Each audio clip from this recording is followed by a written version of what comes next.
Hey everybody, what's going on out there? This is Jason Sims-Prewitt. I am the writer slash co-producer on the short film From Pieces to Piece. I was just on the campaign right now and I was looking at it. We got 26 days left.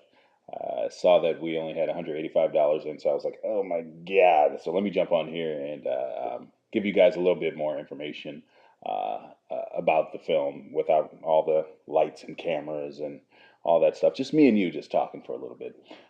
So this film is very important to me. It's near and dear to my heart. It's a true story based off of what my wife and I went through as we were dealing with her mom both being sick with breast cancer and eventually passing away from breast cancer, and how it affected our relationship and and everything that we were going through, and ultimately our faith in God that kind of pulled us through all of that. Not kind of did pull us through all of that.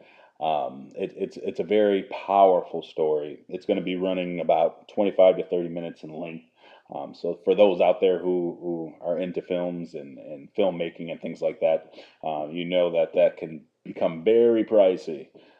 So we have things from camera rentals, lighting.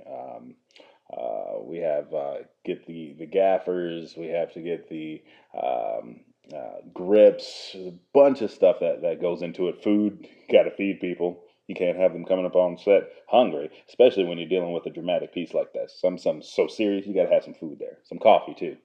And we have a group of dedicated, passionate actors, crew people behind this project. And we are absolutely sure that this story is going to touch a lot of people's lives. And it took us about 5 or 6 years to be able to say that we want to do this. We're ready to do this. It's a very emotional roller coaster going through this whole process for the past 5 years while we were writing, rewriting, casting, recasting. But we had to make sure that the story was going to be told completely right. And now we're finally ready to do that. So we have some great actors that are going to bring this story to the forefront, including Shayla Hale, Rhonda Mormon. We're introducing Destiny Collins, who's going to be playing the younger version of my wife. We did change the names in the script. The only name that we did not change was my wife's mother's name, which stayed Linda. We want to pay homage to her and use her name inside of the actual film.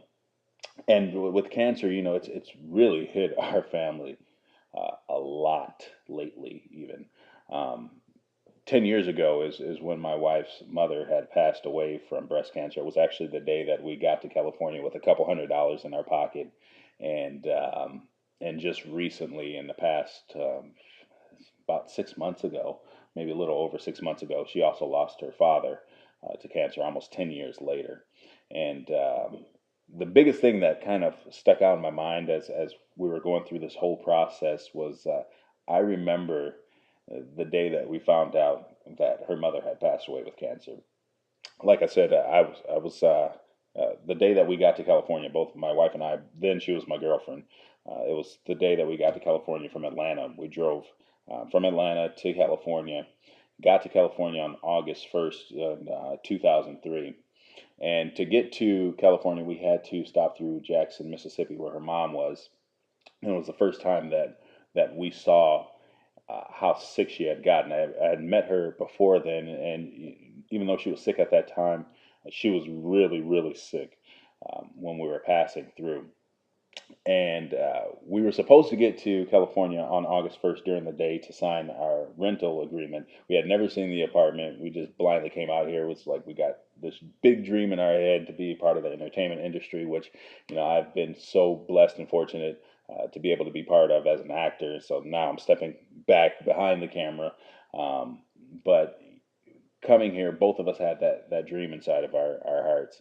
And so we got here a couple hours too late, and so the apartment management office was closed. At that time, we had used most of our money for gas and food on the way over here, and so we had to end up renting a hotel, and that ate a big chunk of our funds. And at this time, we didn't have any jobs or anything. We just came to California. A couple $100 in our pocket, for gas and food. Came to California to sign a rental agreement without any jobs, um, with faith that we were going to be able to make it. And our apartment that we found was 30 days free rent. So we had 30 days to find a job and pay that first month rent 30 days later. But so when we got to the hotel, we were just so excited. I mean, I grew up in California, in San Diego. For those out there who knew me back in, Chula Vista days or whatever, I grew up pretty much in San Diego, and this was the first time that my wife, then girlfriend, had ever been to California. So we were just super excited because we had this, this is the start of a new life. We're about to go out here, attack this entertainment industry. We're going to become big and famous and all that stuff. But so we were excited. We were in the hotel. We were just jumping around and laughing and goofing off and watching TV. I'm excited to sign the rent the next day, even though we were dang near broke because we spent the money, the last of our money on that hotel. We were just, super excited. We were excited. We were kids. Um, and the phone rang. And when I looked down at the number, I'd recognized the number. It was one of my wife's aunts. And so I picked up the phone and, said hello. And then I asked if they wanted to talk to Mo, because I was figuring they were just checking in to make sure that we made it okay, make sure everything was cool and copacetic. And when I had picked up the phone and said hello, she asked me if Mo was near me, and I said yeah. So she asked me to go outside, and so I was kind of confused. So I was like, okay, I'll go outside. So I went outside, and she asked me again if Mo was around me, and I said no, no, she's not. She's not here with me. Mo, by the way, is, for those who don't know, it's my wife. And so I went outside, and she started telling me about how her Mo's mom had to go back into the hospital. Mind, we had just seen her the day before as we were driving.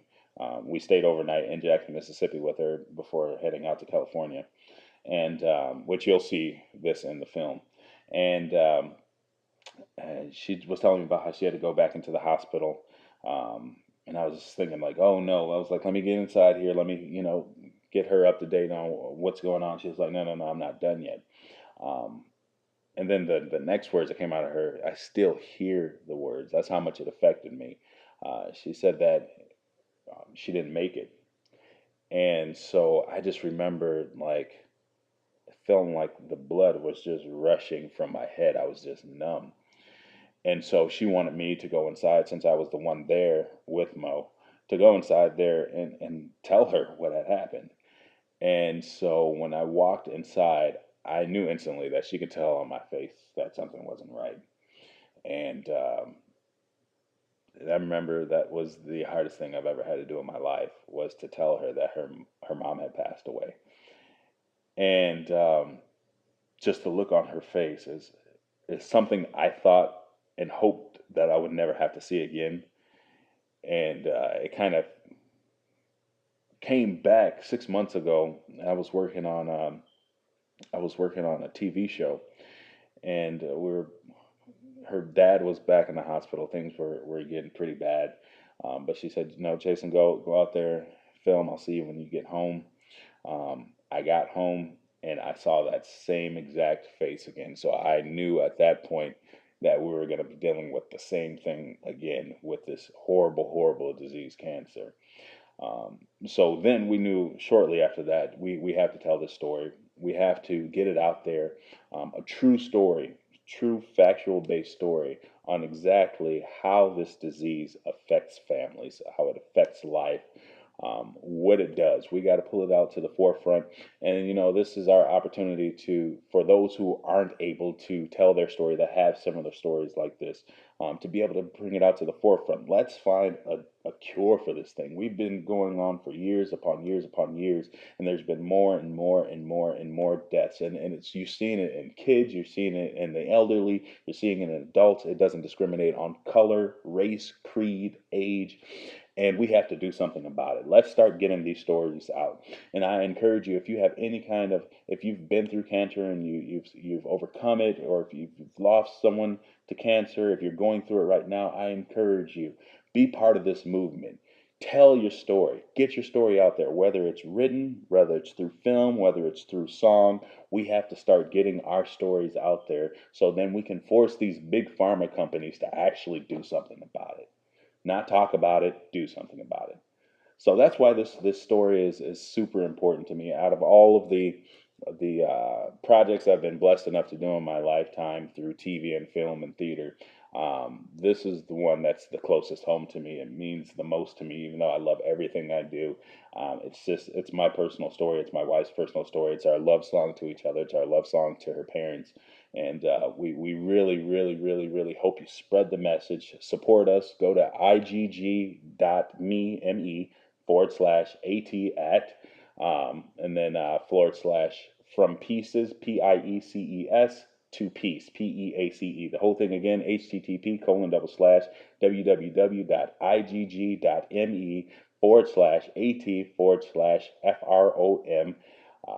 PIECES TOPEACE. That's a mouthful.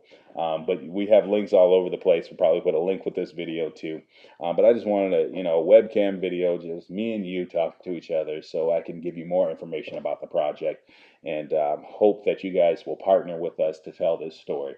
We have 26 days left, and we still have a lot of groundwork to make up, because we're looking to do great things with this film, and eventually, possibly in the future, turn this into a feature film. So please, please help us. Bless you. We thank you. We love you guys for hearing this out. We know this is a long ranting message. I'm gonna try to get my wife on here. She didn't want to do a video because she was like, she tried to say it was because of her hair. I got to get my hair done, but I know it's emotional, and I know that she doesn't like want to break down when she's talking to the camera. But I will get her on here for another update, so you can hear from her as well too. So thank you guys, and we will see you soon. Contribute, participate, partner up with us, tell your story. All right? Thanks.